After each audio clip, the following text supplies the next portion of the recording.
안녕하세요. 이베스트 투자증권의 염승환 이사입니다. 계좌를 신규 개설한 고객님께 요약집 주식 상품권 10달러를 드리는 이벤트를 진행합니다. 영상 하단 더 보기란을 통해 많은 참여 바랍니다. 네, 안녕하십니까. 염승환 이사입니다. 자, 오늘 2022년 12월 7일 시장 함께 읽기 시작을 하도록 하겠습니다. 자, 오늘은 뭐 주식시장이 미국이 좀 급락을 했지만 좀 선전은 하고 있고요. 예, 아무튼 좀 잘 버티고 있어서 그 부분 좀 체크를 해드리겠고, 오늘 일단 이제 해드릴 내용은 이제 해운 업종 내년 전망이 나왔고요.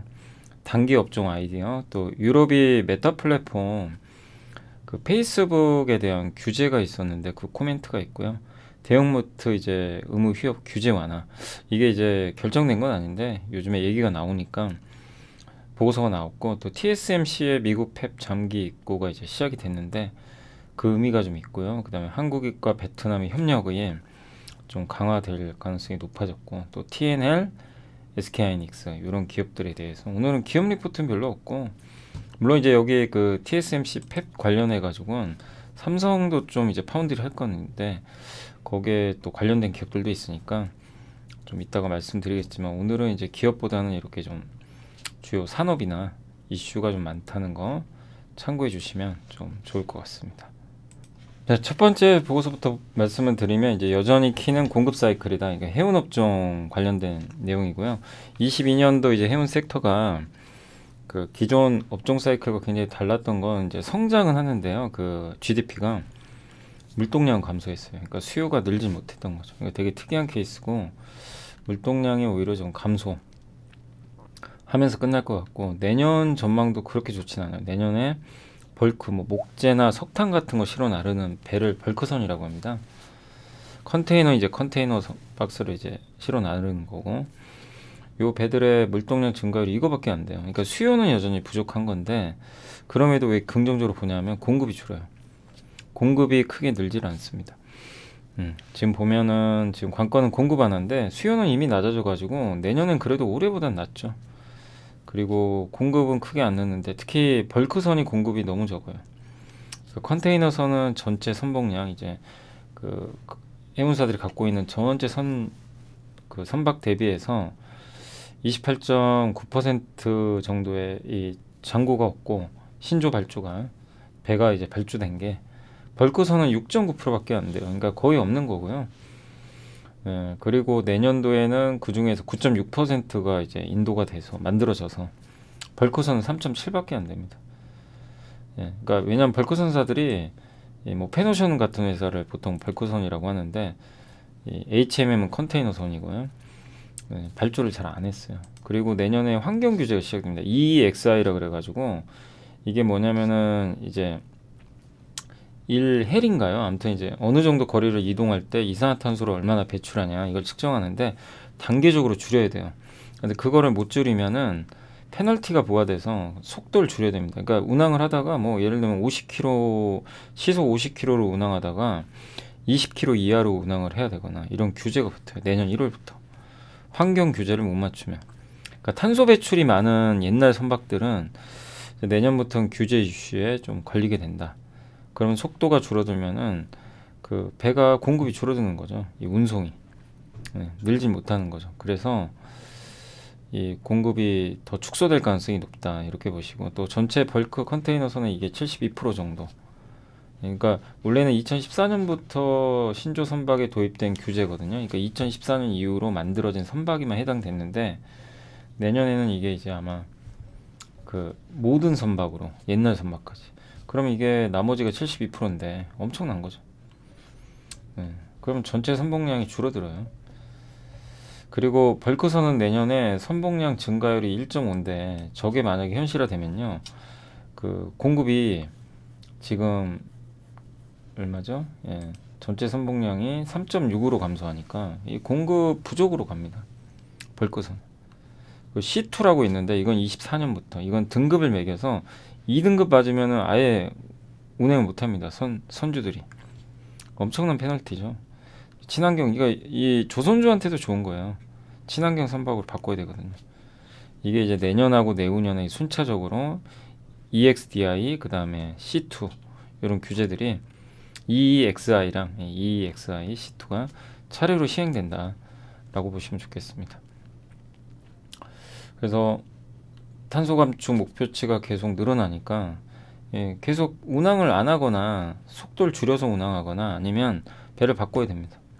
신조선을 발주를 하든가. 근데 가뜩이나 벌크선은 공급까지 부족한데 이런 일이 발생하면 더 부족해지겠죠. 바이든이 철도노사 잠정 합의안 강제 법안 서명했는데 철도노조 파업이 좀 무산됐다라고는 하더라고요. 근데 그거랑 별개로 어쨌든 미국도 철도가 지금 좀 적체 현상이 좀 있나 봐요. 공급이 잘 안 되고. 그러니까 해운 이게 이 철도로 실어서 배로 실어서 날려야 되는데 그게 좀 잘 안 될 수도 있는 거죠. 그래서 컨테이너선한테도 나쁜 뉴스는 아닌 것 같습니다. 그래서 내년에 해운주 주가 괜찮지 않을까 보고 있고, 운임은 안 좋지만 운임 엄청 떨어졌죠. 그렇지만 HMM도 뭐 이렇게 그 전환사채 이슈 때문에 좀 빠졌지만 어쨌든 기초 체력은 단단하니까 좀 버텨줄 것 같고, 다만 이제 벌크선이 더 좋죠. 컨테이너보다는 공급이 훨씬 적으니까. 그래서 펜오션 대한해운은 조금 더 우위에 있을 것 같고, 그리고 타픽은 펜오션으로 잡아줬습니다. 그래서 내년도 벌크선 쪽은 좀 여전히 긍정적으로 바라봐도 되지 않겠냐는 그런 의견이니까요. 참고하시고, 제일 핵심은 수요는요, 중국이 결정해요. 중국이 리오프닝하면 좋아집니다. 석탄 이런 거 수요가 늘어나니까. 그리고 공급은 줄 거고, 그러니까 수요가 언제 터닝하냐가 좀 관건이 될 것 같습니다. 이게 잔고가 이렇게 적어요. 배가 없어요. 컨테이너선은 많이 발주했죠. 여기 한참. 근데 벌크선은 없어요. 거의. 그리고 이게 벌크선 같은 경우는 2016년 이전에 있는 선박이 이렇게 많아요. 다 노후 선박인데 이게 이제 규제 들어갑니다. 이제 운항을 줄여야 되는 거죠. 그리고 국내에서는 펜오션이 기준을 통과한 선박이 한 요 정도 되고요. 저감장치 탑재한 선박이 한 56 정도 돼요. 뭐 HMM도 여기 비중 나와 있고. 그리고 미주 서안의 컨테이너 철도 대기 일수인데, 이렇게 대기 일수가 늘어난다는 건 컨테이너선 쪽으로 물건이 잘 안 실어진다는 얘기죠. 그러니까 공급이 좀 늘기 어려운 거죠. 이런 부분들은 해운 업종에 우호적이다. 그래서 올해 해운주가 전체적으로 안 좋았지만 특히 벌크선은 내년에 좀 괜찮지 않겠냐 하는 그런 좀 시각도 일부 있는 것 같습니다. 참고하시면 되겠고, 그 다음에 이은택 연구원은 금리 스위칭 전략이라 그래가지고 장기 국채 금리가 3.5에서 4 왔다 갔다 한대요. 3.5 근처로 가면은 금융주 사고, 4% 근처로 가면은 네이버나 카카오 같은 거 사라는 얘기죠. 근데 지금 3.5로 가고 있거든요. 그러면 이제 오히려 금융주가 낫다, 뭐 이런 얘기인 것 같아요. 여기서 어차피 금리가 위로도 못 가고 아래로도 크게는 안 빠지니까 왔다 갔다 할 것 같다. 그래서 12월에는 지금 3.5까지 떨어지니까 은행주를 했는데, 근데 은행주가 좀 올랐어요. 그래서 지금 쫓아갈 필요가 있는지는 잘 모르겠습니다. 최근에 좀 올라서. 그래서 배당 받으실 분들은 받으시고, 다만 최근에 좀 올랐으니까 조금은 지켜볼 필요는 있지 않나 이렇게 생각을 하고요. 이유가 이제 메타 광고 규제. 그러니까 여러분들 인터넷 이렇게 사용하다 보면은 이렇게 보면은 내가 어디서 검색을 하거나 물건을 샀으면 옆에 인터넷 그 배너 쪽에 내가 봤던 물건들이 떠오르는 경우 있죠. 광고로. 내가 동의한 것도 아닌데. 약관엔 동의를 해놨을 거예요. 근데 이제 모르죠. 약관 뭐 누가 잘 안 보죠. 대부분. 그냥 클릭해버리니까. 그래서 그거 문제 있다. 그래가지고 유럽 이제 데이터 보호 이사회에서 이거 하면 안 된다. 그래서 광고를 하지 말라는 게 아니라 소비자한테 이제 띄워달라는 거죠. 이 광고 예스냐 노냐 선택할 수 있게. 그러니까 노로 선택을 하면은 이제 광고 안 보겠죠. 근데 노로 선택할 가능성이 굉장히 높잖아요. 광고 안 보려고. 그러니까 이제 메타가 광고 수익이 줄겠죠. 이건 뭐 구글도 마찬가지고요. 그럴 가능성, 아마존이 특히 영향받겠죠. 그러니까 검색 광고는 괜찮은데, 그러니까 아까 아마존이나 페이스북이나 인스타그램 이런 쪽에는 부정적 영향이 불가피하다. 그래서 우리나라에서는 검색 광고와 맥락 광고, 특히 이제 검색 광고는 저런 뭐 우리가 이 검색을 해서 들어가는데 그때 뭐 맞춤형 광고가 나오는 건 아니거든요. 근데 그 검색 광고에 맞게 나오는데 개인화돼서 나오는 건 아니죠. 그래서 이런 것들은 큰 영향 없다. 그래서 우리나라 기업들은 큰 영향 없을 거다. 이런 부분 오히려 수혜다. 경쟁 우위니까. 한국 업체들은 대부분 저렇게 검색 광고를 많이 하니까요. 그래서 이런 부분들은 오히려 한국 기업들의 프리미엄 요인이 아닌가. 그래서 이거는 메타와 이제 미국의 기업들한테는 조금 악재일 수 있다는 거 염두에 두시고, 대형마트 의무구역 휴재 완화 이제 박상준 연구원이 적어주셨는데 어제 잠깐 언급드렸죠. 그러니까 주말에 이틀 쉬던 걸 한 달에 2번 쉬던 거를 이제 평일로 옮기겠다는 거예요. 거기에 대해서 지자체별로 알아서 하라는 얘기입니다. 그걸 하는 업체도 있을 거고 안 하는 업체도 있을 텐데 모든 업체가 다 하진 않을 거예요. 않을 수도 있어요. 근데 이제 일부 지금 이마트 점포도요. 전체 점포의 20%는 이미 공휴일이 아니라 평일에 의무유업을 하고 있다고 합니다. 지자체별로 조금 다른데 아무튼 일정 및 제도 개선 방향 등은 아직 정해진 바가 없다고 하지만 논의가 계속 된다는 건 가능성이 높은 거죠. 그래서 이렇게 돼서 만약에 모든 점포가 대형마트가 주말이 아니라 평일에 다 의무유업을 하게 되면 매출이 많이 늘어요.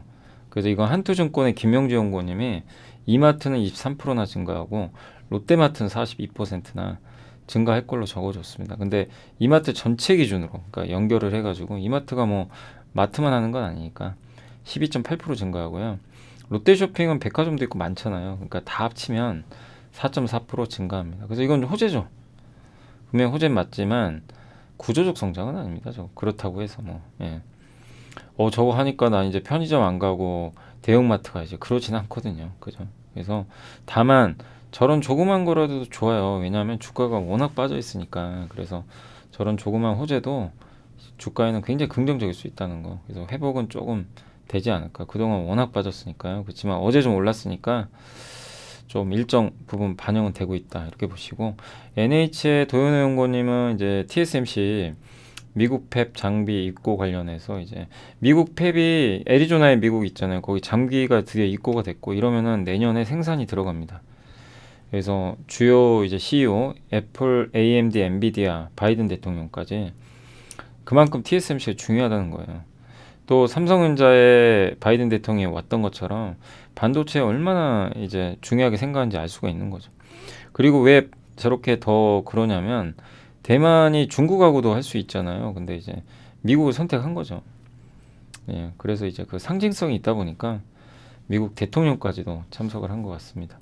아무튼 이게 23년 연말부터 4나노, 5나노 공정으로 월 2만 장 정도 양산할 것 같고, 첫 번째 고객은 아마 애플, 엔비디아 될 것 같고 3나노는 조금 더 시간 걸릴 것 같아요. 근데 TSMC도 이게 모험인 게 임금이 2배나 비싸요. 대만보다. 예, 건설 비용도. 예, 그러니까 그거를 이제 반대가 좀 일부 있었나 봐요. 그걸 무릅쓰고 미국 고객 비중이 너무 높으니까 간 거죠. 예. 향후에 3나노도 더 투자하겠다. 그리고 더 오늘 기사 보니까 지금보다 훨씬 늘려서 더 투자하겠다고 발표가 됐더라고요. 그래서 TSMC에 좀 납품하는 기업들은 호재죠. 장비나 뭐 이런 부품. 근데 여기에서 끝나는 게 아니라 삼성전자도 지금 테일러시에 파운드리 공장 건설하고 있고요. 내년 연말에 장비가 들어가서 24년 얼마 안 남았어요. 이제 1년 후면 양산이 될 가능성이 높아요. 예, 그러니까 이게 무슨 얘기냐면 반도체 공급망이 붕괴되면서 파운드리가 그만큼 중요하다는 거고, 이게 미국만 하는 게 아니라 유럽도 지금 와라 이거죠. 유럽도 자기네 나라에 공장 지어줘. 지금 이걸 언급을 하고 있는 거죠. 삼성도 지금 고심을 하고 있는 것 같고, 또 반도체 관련 법안도 8월에 입법이 됐고요. 그래서 이렇게 되면 파운드리 쪽에 납품을 하는 업체들, 특히 파운드리 쪽에 테스란 기업이 납품하고 있거든요. 장비를 개발하는 걸로 아는데 이런 기업들은 좀 수혜를 받겠죠. 그래서 국내 업체 중에서는 여기도 나와 있지만 파운드리랑 이제 가스 애칭 장비를 만드는 그 테스, 이게 좀 개발 중이라고 하더라고요. 그리고 삼성이 납품할 것 같고 3나노 게이트-올-어라운드의 소재 솔브레인 이런 기업들이 일단은, 테스도 참 어려웠죠. 이게 낸드 비중이 높다 보니까 주가 좀 어려웠지만 어쨌든 호재가 되지 않을까라고 좀 보고 있는 것 같습니다. 잠깐만요, 이게 왜 이러죠?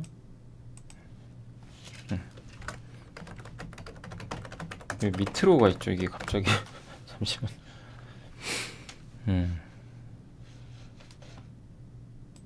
아, 갑자기 이게 화면이 또 이상하게 나왔네요. 아무튼 그렇습니다. 그래서 파운드리 저렇게, 그러니까 앞으로 삼성전자는 1년에 하나씩 공장 계속 지을 거예요.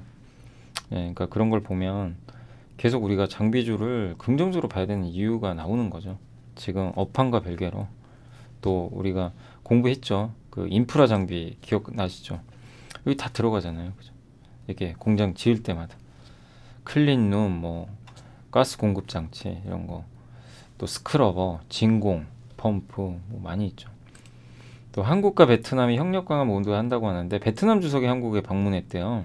근데 확실히 베트남이 오다 보니까 별로 관심들은 없는 것 같은데 아무튼 이제 베트남도 굉장히 큰 나라가 될 거고 인구가 많아서 그래서 전략 동반자 관계로 격상이 됐고 근데 이게 베트남이 우리나라 입장에서 좀 괜찮은 게 광물이 많대요. 희토류가 전 세계에서 두 번째로 많은 국가. 생산은 거의 안 돼 있어요. 오히려 좋은 거죠. 그래서 MOU를 체결해 가지고 우리나라 기업들이 거기 광물 탐수하고 거기서 또 배터리에 필요한 광물들이 발견된다면 생산되면 훨씬 좋은 거죠. 그래서 베트남의 이 공급망 협력 MOU는 굉장한 좀 좋은 뉴스인 것 같고 재생에너지 분야에서도 해상풍력이 거기가 좀 할 것 같아요. 그 해안선이 길잖아요. 그래서 또 태양광도 하고 근데 전력망이 안 깔렸어요, 잘. 그래서 이렇게 돼서 만약에요. 그 베트남 쪽에 이제 우리나라랑 이게 협력을 해서 재생에너지나 해상풍력이나 전력망을 많이 깐다면 여러분 떠오르는 기업 혹시 있으세요? 베트남 쪽에 이 전력망 관련해서. 그러니까 이런 기업들이 투자는 한대요. 삼성전자, LG그룹, 효성, LS, 대우건설, 롯데그룹 이런 기업들이 있으니까 요건 좀 참고를 좀 해주시면 좀 좋을 것 같습니다. 예. 이런 기업들이 이제 투자를 이렇게 하려고 이제 한다라는 이제 계획들이 좀 있는 것 같아요. 근데 아무튼 이제 만약에 전력망을 좀 깐다면 그 베트남 현재 이제 진출한 기업 중에 LS 전선 아시아 있잖아요. 그죠? 이제 그런 기업들이 수혜를 좀 받겠죠, 당연히. 베트남 현재 있으니까. 그래서 여기 전력 인프라 여기도 나와 있죠. 그래서 한국의 무역국이고 전체 수출액의 9%가 돼요. 그래서 굉장히 좀 교육 규모가 크고 우리나라 기업 중에 삼성전자가 거의 공장 엄청 큰 거 갖고 있죠. 그래서 베트남 경제의 많은 부분이 한국에 의존하고 있어요. 한국의 삼성전자 공장도 큰 게 있기 때문에 거기 이제 갤럭시 같은 거 생산하는.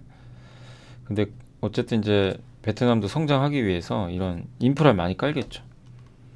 그리고 그 원료는 풍력과 태양광이 도맡을 가능성이 높은 것 같습니다. 근데 송전 설비가 없어요. 네, 이렇게 되면 결국엔 네, 우리나라 이 기업들이 또 전력망을 더 깔아줄 수 있으니까 아까 LS전선 아시아나 뭐 LS그룹이 이제 그런 걸 하니까 수혜를 받았고 또 해상풍력 기업들도 뭐 수주를 따낼지 모르지만 예, 눈여겨봐야 되지 않을까 싶습니다. 그리고 우리나라 입장에서 희토류를 또 수입할 수 있는 루트가 생긴 거죠. 한국은 지금 희토류를 다 수입하는데 대부분은 일본, 중국에 수입하거든요. 그러면은 베트남에서 수입을 하면 더 좋은 거죠. 아무튼 희토류가 중국이 희토류를 무기화하고 있는데 여기서 우리나라도 중국에 의존하면 안 돼요. 그래서 다변화하기 위해선 이 부분도 굉장히 중요하다. 그래서 아무튼 베트남과의 이런 뉴스들 나왔는데 우리가 좀 계속 눈여겨봐야 되지 않을까라고 말씀을 드리겠습니다. 그리고 TNL이 있는데 그 한국투자증권의 정성훈 연구원이 오랜만에 TNL 보고서 나왔죠. 근데 이제 TNL은 북시 핵심국에서 이거 예전에 나왔던 거죠. 그 인수한다 그랬죠. 그 히어로 코스메틱이 북미 핵심 이제 고객사입니다. TNL의 여드름 패치 같은 거를 이제 여기다 납품을 하면 주요 제품을 이제 히어로 코스메틱스가 이제 그걸 이제 판매를 하는 건데 글로벌 소비재 기업 처치앤드와이트가 이 회사를 인수해버렸죠. 이 C&D가 히어로를 인수해버린 거예요. 그러면은 유통망이 늘어나겠죠. 예, 그래서 히어로는 TNL 매출의 41%가 될 정도로 엄청난 고객사인데 이게 히어로의 주력 제품인 트러블 패치, 뭐 여드름 패치 같은 거죠. 얼굴에 이걸 ODM 방식으로 공급을 해줘요. 근데 북미 유통망을 지금 깔고 있는데 여기서 C&D는 글로벌 기업입니다. 북미와 유럽의 탄탄한 유통망. 그러면 C&D가 히어로를 인수해서 이 유통망에 깔아주는 거죠.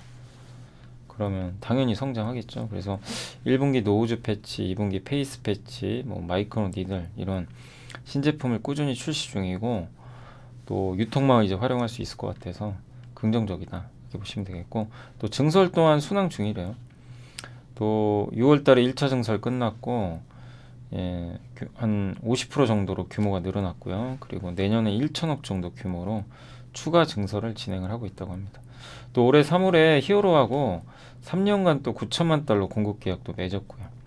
또 C&D란 기업을 통해서 이제 유통망이 더 늘어난다면 훨씬 빠른 성장이 나오지 않을까 이렇게 보고 있고, 특히 이제 북미 쪽의 매출 비중이 높아요. 근데 이제 기대보다는 좀 매출 증가세가 좀 크지 않다 보니까 TNL 주가가 고점 대비해서 한 40%나 하락을 했습니다. 네. 그쯤에 이제 주가는 하방경 뉴스가 생겼고, 이제 근데 관건은 이거죠. 우리가 생각해야 될 건 이건 좋은 모멘텀 맞잖아요. 이 뉴스 때문에 한번 움직였었고 그때도. 근데 이제 앞으로 실적으로 보여줘야 돼요. 그래서 TNL이 해줄 건 이거를 계속 검증을 해서 이익을 내줄지, 이 부분에 대해서 우리가 계속 체크를 해야 될 것 같습니다. 예, 그래서 이거는 이제 매 분기 실적을 확인하면서 가야 된다라고 좀 말씀을 드릴게요. 안녕하세요. 이베스트 투자증권의 염승환 이사입니다. 계좌를 신규 개설한 고객님께 요약집 주식 상품권 10달러를 드리는 이벤트를 진행합니다. 영상 하단 더보기란을 통해 많은 참여 바랍니다. 그래서 여기 보면 이제 TNL 그 네이버에 한번 들어와 봤는데, 예, 주가 좀 많이, 여기 밸류상 보면 PER 이제 거의 하단부까지 왔죠. 굉장히, 그러니까 가격은 되게 싸졌어요. PER 지금 거의 한 10배까지 온 것 같고요. 그죠? 예. 10.82배니까 평균보다 훨씬 밑에 있어요. 좀 많이 낮아졌고, 그리고 PBR은 2.5배. 이것도 많이 떨어졌습니다. 배당 수익률은 그렇게 높지는 않고요. 아무튼 최근에 좀 주가 빠져가지고 밸류상으로는 굉장히 좀 매력이 있어졌다, 이렇게 말씀드리고 싶고, 이게 어쨌든 이제 성장률이 좀 둔화되다 보니까 3분기 보시면은 역성장했죠. 영업이익이 매출 늘었는데, 그래서 조금 의심을 했죠. 예, 이제 투자들이 조금. 근데 이제 4분기는 94억 나올 것 같은데, 관건은 그겁니다. 4분기에 과연 그 정도 실적 내줄 건지. 그 정도 내주면 주가 올라가겠죠. TNL이 이제 앞으로 뭐 좋습니다 나쁩니다 이거보다도, 저도 개인적으로는 뭐 긍정적으로 보는 업체 중에 하나인데, 주가가 지금 가려면 이 사람들의 실적에 대한 좀 의심, 요게 좀 해소가 돼야 된다. 좀 시간은 필요하다는 거. 단 PER 기준으로는 굉장히 이제 매력적인 저평가된 구간까지는 진입했다라고 생각을 해주시면 일단 좋지 않을까 라고 말씀을 드리고 싶습니다. 그리고 이제 하이닉스는 한국투자증권의 최민수 연구원님이 오늘 안 좋았죠. 하이닉스 오전에 방송하는데 많이들 걱정하시더라고요. 그러니까 어렵죠. 당연히 하이닉스가 지금 적자가 내년에 5조 6조까지도 나온다고 하니까 엄청난 거죠. 아니 10조 벌던 회사가 이제 5조씩 까먹는다고 하니 누가 뭐 좋게 보겠어요. 점점 추정치도 낮아지고. 근데 그 이유가 너무 재고가 많아요. 재고가 안 줄어들어요. 근데 그 D램보다 낸드가 문제고, 낸드는 또 솔리다인 인텔 거 인수했는데 이것도 지금 요즘에 악재가 돼버렸죠. 원래는 호재였는데 업황이 안 좋으니까. 그래서 요 부분에 대한 리스크. 근데 일단 내년에 감산 들어가니까 결국엔 시간의 문제라고 보고 있고, 중국 경기가 빨리 좋아지면요 더 금방 회복 가능하지 않을까. 그래서 너무 지금은 모든 이제 부분들이 다 부정적으로 보기 시작하거든요. 주가가 8만원 깨졌는데 PBR도 거의 역대 최저점까지 왔습니다. 그래서 지금은 포기하고 도망갈 자리는 아니에요. 역으로 맞설 자리고, 당장은 못 가요. 당장 뭐 급등하기 좀 어렵지만 시간이 지나면 또 분위기가 바뀐다면 급격하게 또 올라올 수도 있습니다. 그러니까 싸게 지금은 저평가되고 이런 PBR 기준으로 최악이고, 이런 관점에서는 투자하기엔 되게 좋은 위치는 맞는데 주가는 안 갈 거예요 당분간. 그러니까 이걸 내가 견딜 수 있겠느냐, 여기에 대한 고민을 좀 해보세요. 보유하신 분들은 좀 더 지켜보시고, 예, 지금 뭐 좋은 얘기는 하나도 없어요. 그러나 결국 시간의 문제지 업황은 또 내년에 개선될 겁니다. 어느 시점에서. 그게 3분기인지 4분기인지 내후년인지 여기에 대해서는 좀 논란이 있는 것 같아요. 아무튼 낸드가 언제쯤 좋아지는지 요게 좀 핵심이 되지 않을까라고 생각을 하고 있습니다. 그래서 지금은 좀 인내하는 구간이다. 그리고 제가 하이닉스는 한번 이렇게 그 보여드리면 여기 하이닉스 보면 PBR 밸류로 되게 싸요. PBR로는. 근데 이제 6조 적자 본다고 하니까 시장이 이제 놀리는 거죠. 야, 이거 너무 심한 거 아니냐? 막 이제 이런 거죠. 아무리 그래도 6조면 좀 심하다. 이런 내용들이 좀 많은 것 같습니다. 종목 분석 들어가서. 그래서 지금 하이닉스가 나왔네요. 지금 보면 이제 적자죠. 지금 내년 예상이 9천억 적자인데 이게 아직은 제대로 추정치가 하향이 안 됐어요. 더 많이 떨어질 거고요. 지금 PBR 보이시죠? 여기 최 밑에까지 0.8배까지 왔어요. 결국에. 그래서 올자리는 다 왔다. 근데 여기서 더 빠지는 경우도 많아요. 예전에 여기 오버슈팅 한 것처럼. 근데 결국엔 그때랑 정반대죠. 그래서 지금은 조금 견뎌낼 때다 라고 말씀을 드릴게요. 그리고 중국이 좀 관건이 중국이 좀 빨리 좀 회복되면 조금 더 분위기 낫지 않을까 생각은 하고 있습니다. 자, 그리고 이제 중국의 방역 규제가 방금 발표가 됐어요, 오늘. 그래서 이것 좀 설명해 드리면 메리츠 최설아 연구원이 적어 주셨는데 지역별로 전원 PCR 검사하는 이게 제일 크죠. PCR 검사 때문에 이동이 어렵거든요. 이거 폐지하고 양로원, 복지원, 학교, 병원 등을 제외하고는 음성 확인서, 그러니까 음성인지 확인을 해야만 출입이 가능한데 단 요런 데는 이제 음성인지를 증명한 다음에 가야 되는데 나머지는 굳이 안 해도 된다는 거죠. 그리고 지역 간 이동할 때 뭐 여기서 홍콩 간다거나 이럴 때 다 PCR 검사를 해야 되거든요. 근데 이런 것들도 이제 폐지. 격리 방식도 옛날에는 그냥 다 저 수용소에 격리시켰어요. 근데 지금은 자택에 격리하는 걸로. 예. 그리고 약품 구매도 모든 약국 정상 운영하고 문 닫아서 안 되고 노년층 빨리 백신 접종하면요 리오픈이 빨라져요. 그리고 병원에서 치료받게 하고 정산적으로 생산하겠다. 그러니까 이제는 대규모 규제는 없어요. 방역을 막 타이트하게 하고 이런 건 없는 것 같아요. 그러니까 생산도 하고 생활도 하되 고위험 지역이다 너무 크다. 이제 그런 데만 부분적으로 하겠다.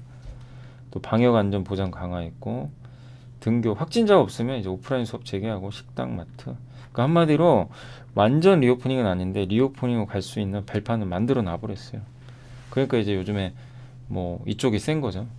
그래서 이런 좀 이슈가 있었다는 거 참고하시고 보시면 좋겠습니다. 일단 오늘은 요 정도 여기까지 그 보고서는 요 정도 하고요. 내일 또 지금 읽고 있는 게 있어가지고 그거는 또 내일 제가 방송에서 좀 말씀을 드리겠습니다. 자, 그리고 이제 장이 끝났습니다. 시장이 좀 끝나가지고 한번 시장 보더라고요. 오늘 뭐 좋다 말았죠. 장중에 좀 올라가다가 결국 막판에 또 밀어버리더라고요. 참 증시가 힘에 겨워하고 있고 오늘로 4일 연속. 그래서 장 끝나기 전에 좀 올랐었거든요. 원래 보시면 이러다 또 이렇게 밀어버립니다. 그래서 증시는 결국 오늘 좀 안 좋게 끝이 났습니다. 그래서 오늘 좀 하락세로 마무리됐고 코스닥도 마찬가지고요. 오르다가 종가에 이렇게 밀어버리는 좀 안 좋은 모습으로 결국 마무리가 됐고 오늘도 외국인이 많이 팔았습니다. 한마디로 한국은 외국인이 안 사면 오르기가 좀 버거운 상황이고요. 외인들의 오늘 2천억 가까운 대량 매도 이게 좀 쏟아졌고 금융투자가 좀 받아줬지만 반대로 사모펀드나 연기금이 매도를 하다 보니까 결국 기관도 매도한 거죠. 그러니까 저 기관 물량을 그러니까 외국인 물량을 기관이 받아야 되는데 못 받은 거죠. 오늘 그리고 전기전자를 오늘도 한 1,700억 정도 대량으로 좀 매도를 해버렸습니다. 한마디로 하이닉스에 좀 집중된 것 같고요. 기관도 많이 팔았죠. 기관도 전기전자는 팔았던 것 같습니다. 반면에 기관은 운수창고, 항공주에 좀 집중했다 라고 보시면 되겠고 오늘 항공과 저가항공주가 강했습니다. 왜냐 리오프닝 하니까요. 그동안 부진하기도 했고 또 다올 투자증권이 다올 인베스트먼트를 뭐 이렇게 매각한다 이런 얘기가 나오다 보니까 오늘 이쪽 관련주가 좀 셌고 면세점이 좋으니까 또 백화점 그러니까 대형마트 의무휴업 요거 그러니까 롯데쇼핑에도 영향 주겠죠. 그래서 오늘 이쪽이 강했고 면세점 업체도 좀 강했고요. 영화 관련주도 이제 리오프닝 기대감 그래서 CGV가 올랐습니다.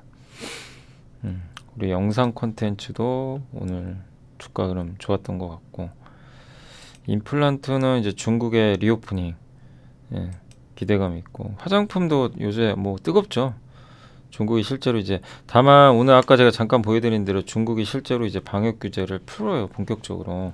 그럼 재료가 노출되죠. 그래서 이 부분은 조금 유의하셔야 됩니다. 예, 그냥 이제부터 좋다 이게 아니라 주가는 항상 먼저 가요. 그래서 재료가 이제 노출이 됐기 때문에 중국 소비주는 각별히 지금부터는 조금 투자에 조심하셔야 된다라고 말씀드리고 싶고, 그리고 NFT도 오랜만에 좋았고요.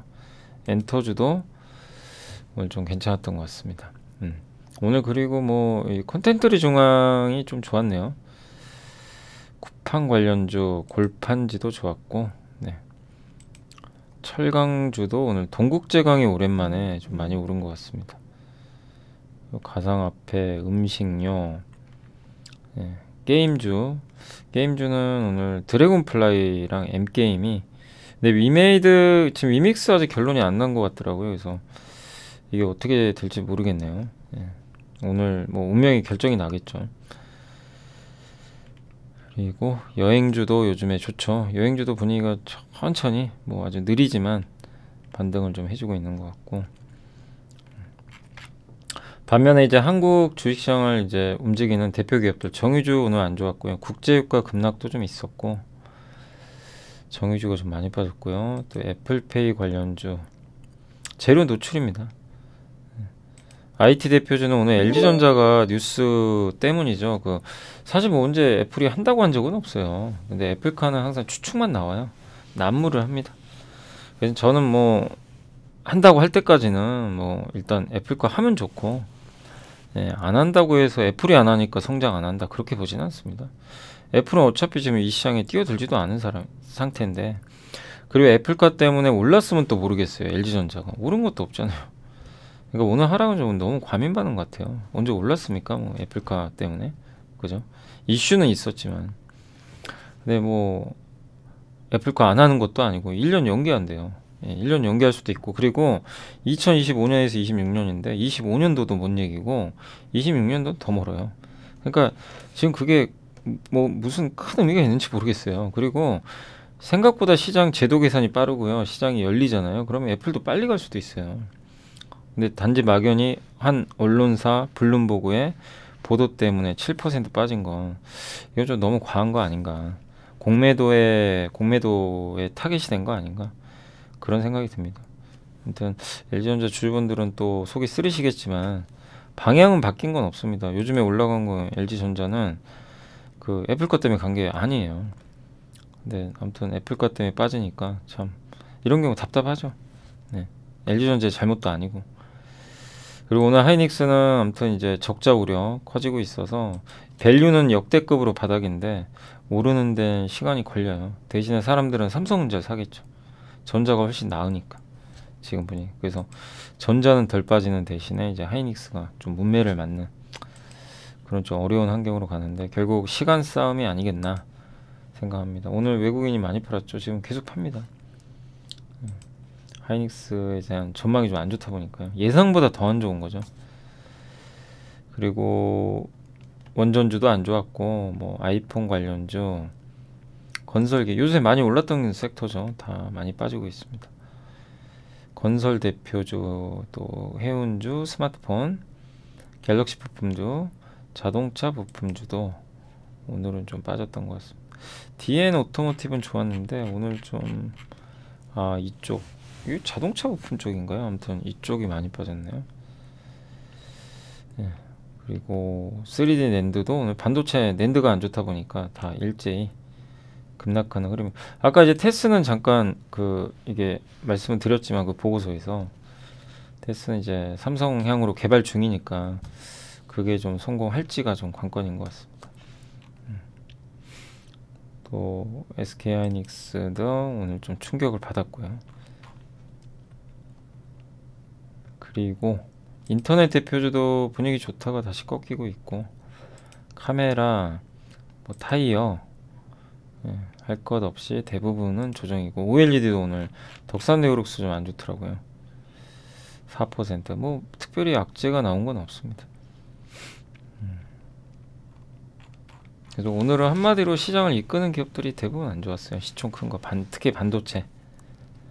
경기 민감주 이쪽 섹터가 증시 하락을 좀 주도했다. 반면에 중국 소비주는 좋았다. 근데 이제 중국 소비주는 좀 조심할 때가 됐다. 지금은 그렇게 좀 말씀을 드리고 싶습니다.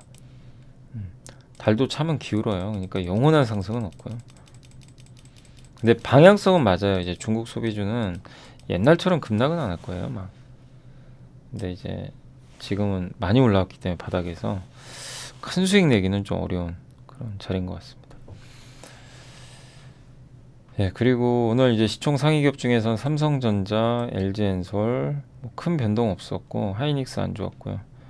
KB금융 안 좋았고, SK이노베이션, SK 두 기업은 둘 다 이제 SK그룹이 요새 좀 영 안 좋죠. 하이닉스 또 안 좋다 보니까 다 연쇄적으로 좀 좋지가 않고요.